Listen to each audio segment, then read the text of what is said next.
Bonjour, bonsoir, quel que soit côté où il y a un petit conseil, moi côté pour les gens qui rentrent dans le programme by radio et pour les gens qui fait rentrer dans les États-Unis, je dis à parler de Charlotte Option. Qu'est-ce que ça veut dire? Les volets si moun nan mais par exemple, les aller dans le store, quel que soit côté public ou aller à make sure ou bien contrôle si moun ou ka ouais si moun boy si là yo volet si moun pile. Make sure ou dans store si moun pas trop loin ou ka get rale si moun si on moun fait d'appui en petit moun si on parking nan tout même dans parking store yo qu'on a laissé voler ti moun yo changer rad la sous ti moun celle ça yo pas qu'on changer c'est soulier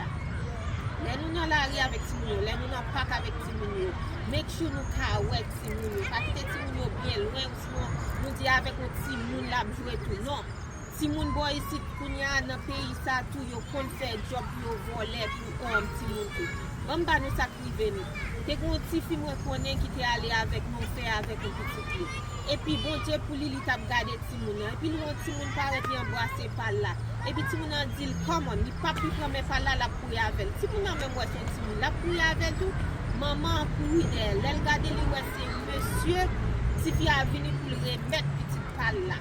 c'est laisse ça lui pas plus râler ti moun non mais ti moun il dit pas jamais un petit peu encore si moun nan bagay yo tout yo connaît pour yo voler ti moun pour porter bay moun tout mes amis gros pays gros problème